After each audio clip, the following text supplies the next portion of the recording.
Steve Darrow, back again. What was the most important moment during World War II? When Hitler decided to bomb cities instead of RAF bases? When Admiral Nagumo decided to rearm his planes? When Field Marshal Paulus surrendered? Or when the Higgins boat ramps hit the Normandy beaches? Do you have another? Well, it's not the last two. That's an excellent question. I love these in-the-weeds historical questions. So basically what Stephen's done here is taken 4 of what are considered to be the key turning points in World War II, and I'm just going to walk them backwards. Higgins boats hitting Normandy beaches. The invasion, D-Day invasion, Operation Overlord, was very, very important. Very important. But it wasn't... to have been repulsed, to have that invasion have failed, would not have cost the Allies the war.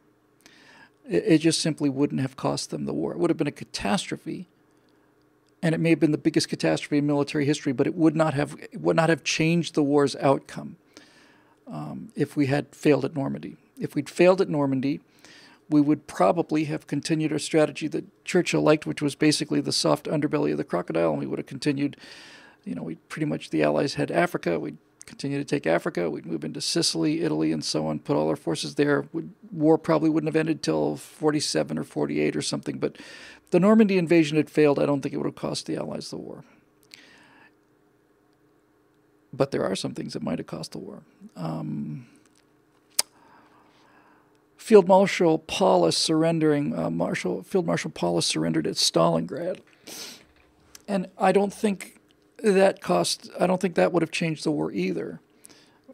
On one hand, you can just clear this up very quickly by saying that what Paulus surrendered wasn't an army. It wasn't a Sixth Army anymore. It was just a bunch of frozen, starving skeletons who had, aged 70 years in the 6 months they were there.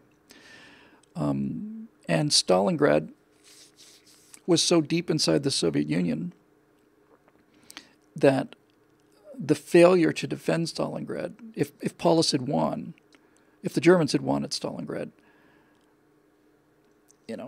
there's the rest of the Soviet Union. They would have just moved behind the Ural Mountains, and then they would have just massed and come back at them. The Germans had no chance to beat the Russians, none.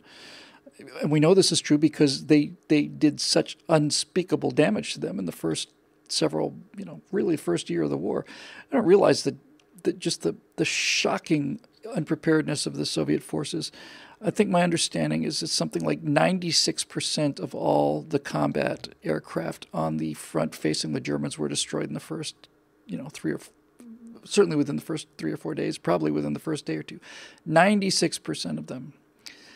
So it's not like the Germans got bad breaks, Stalin executes his entire military, something like 70, 80, 90% of the top officers, including Tukhachevsky, who really seemed like he knew what he was doing.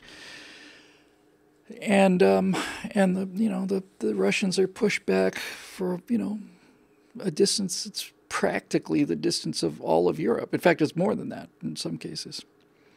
So if Hitler had won in Stalingrad, he just would have been deeper in Stalingrad. Now, what could have turned the war was something that I didn't see you mention here, because the other two absolutely could have turned the war. What could have turned the war was if it was the Yugoslavs or the Greeks hadn't got uppity just before Hitler was ready to go into Russia. There was a coup in Yugoslavia, and the pro-Hitler guy was overthrown.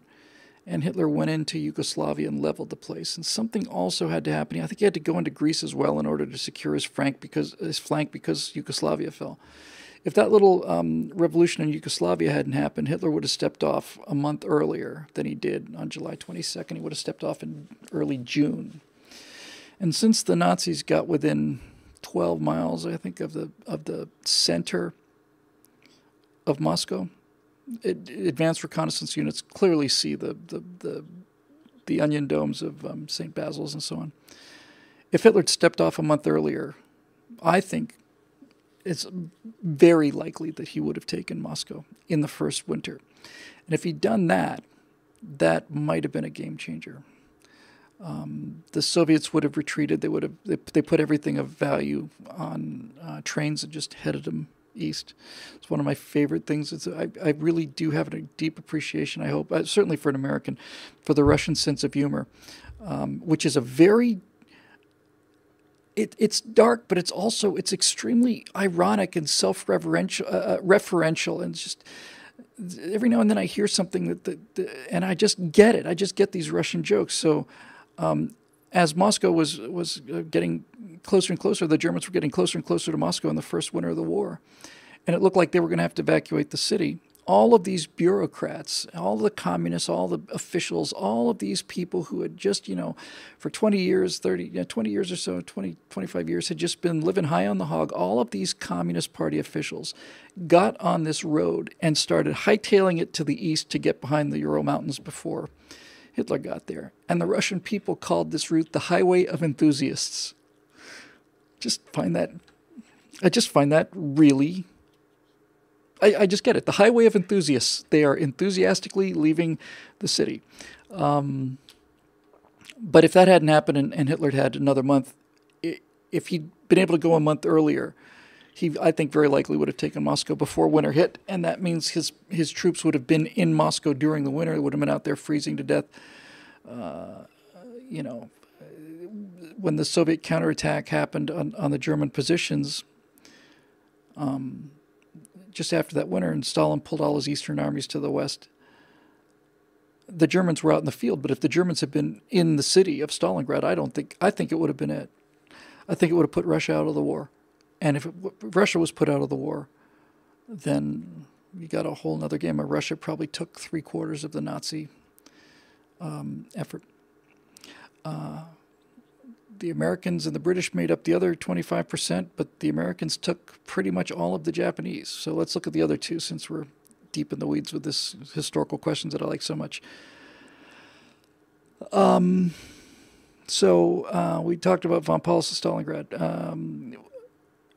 The two prior to that were when Admiral Nagumo decided to rearm his planes.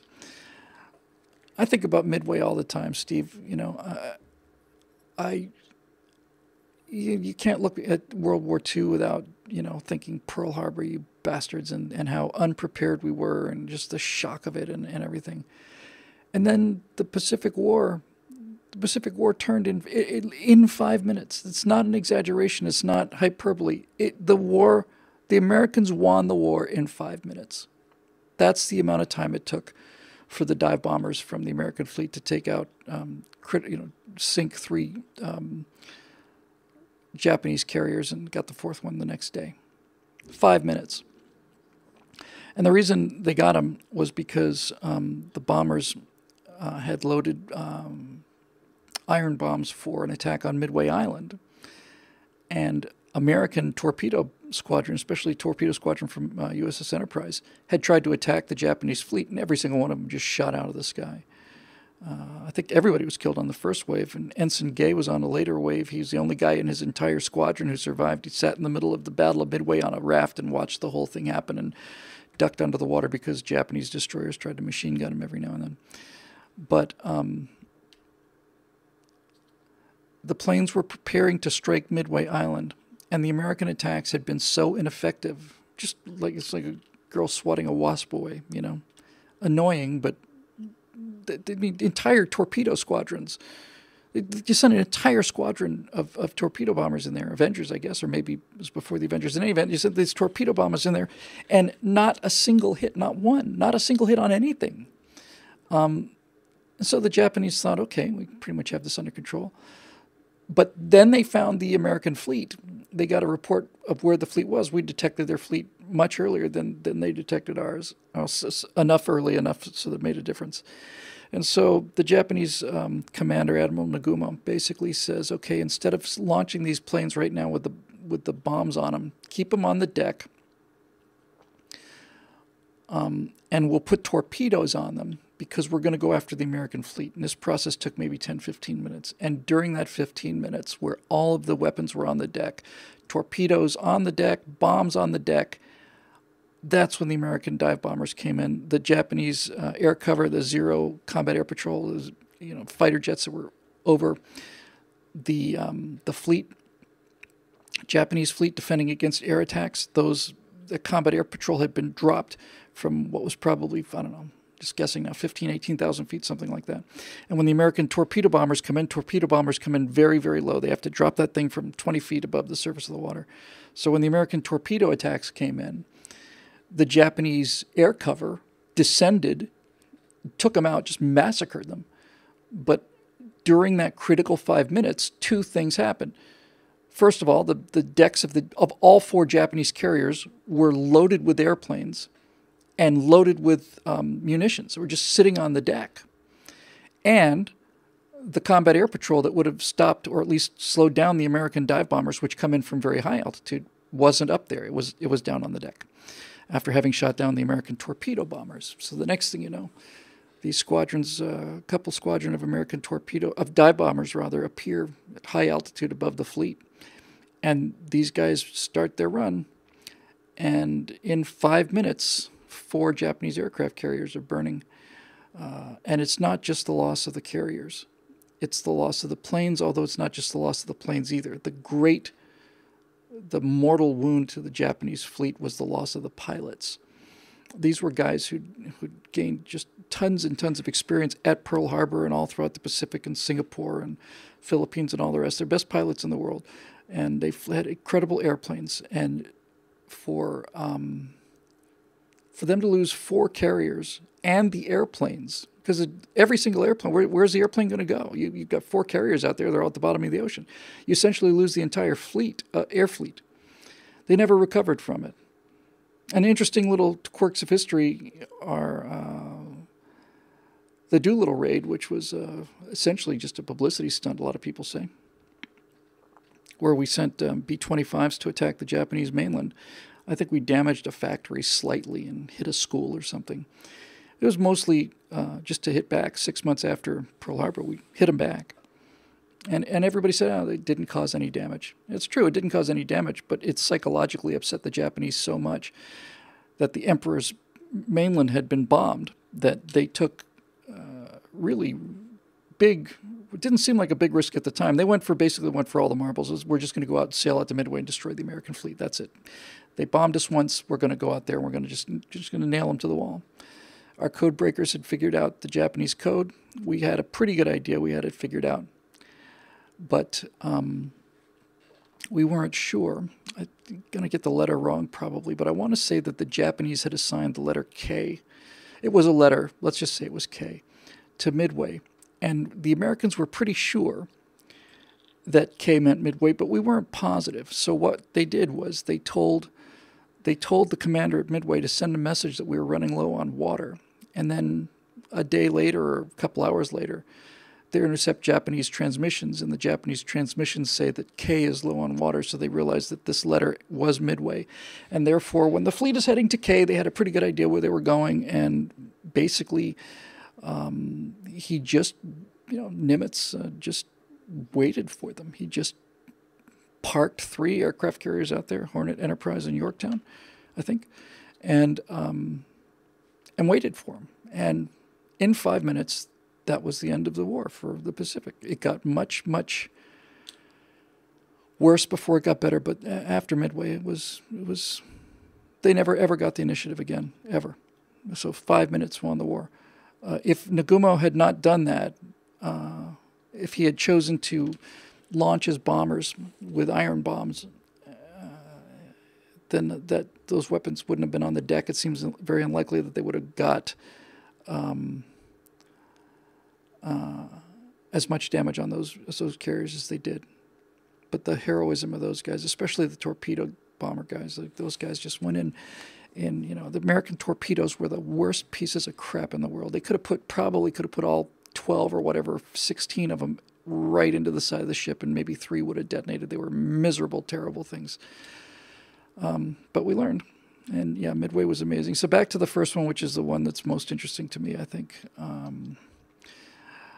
I never quite got this exactly right, but I think basically this is the system of events.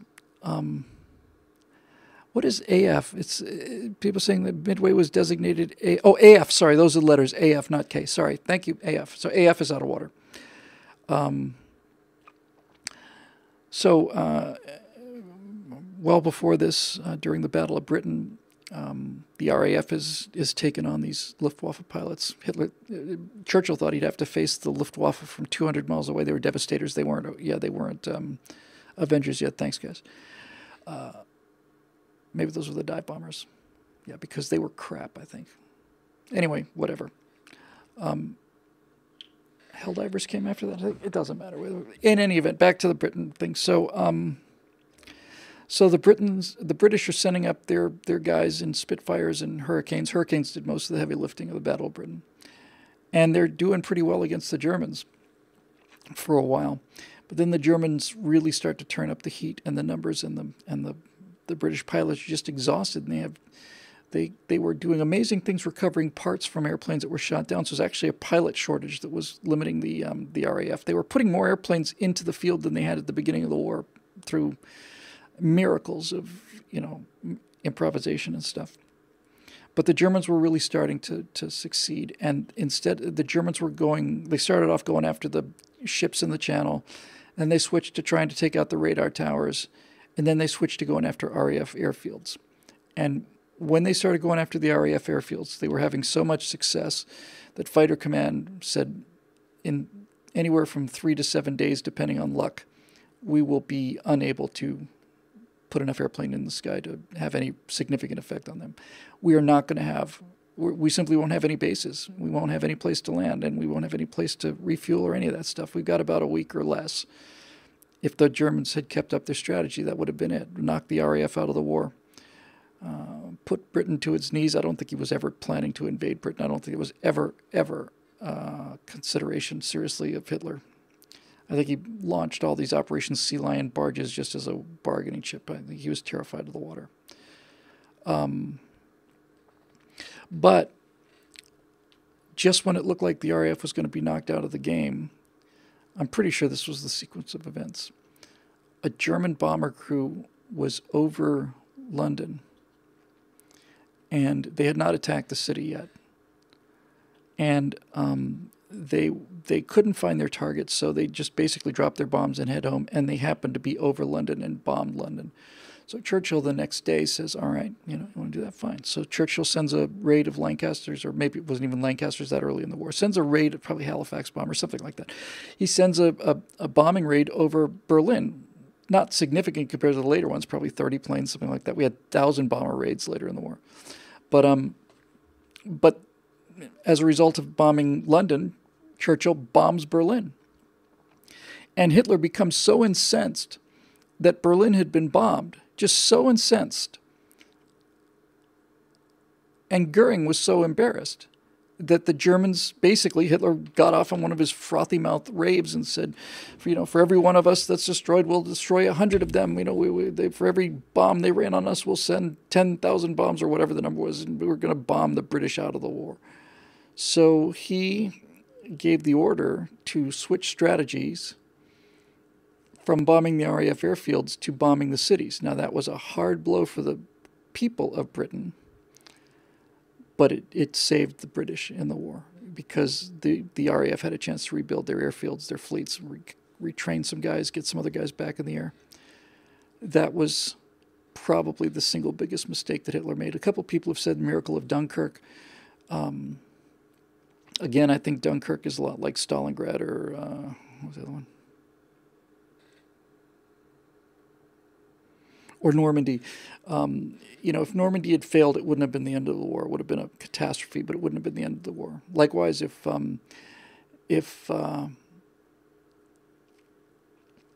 Dunkirk hadn't happened, if the Germans had pressed on, their tanks had been running for weeks and weeks and weeks, and they stopped and tried to let the Luftwaffe take what was left of the British Expeditionary Force and survivors of France and Belgium and so on, these forces.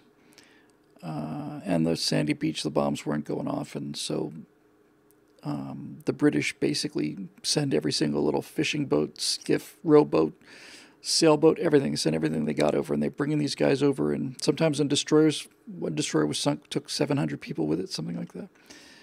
But they come back in 2s and 3s and 20s and 50s, depending on the size of the ship, or the boat, and these British civilians just going back and forth, back and forth, back and forth. And they thought they'd be lucky to get 30,000 of the 500,000 people that were on the beach. They thought they'd be lucky to get 30,000 of them away.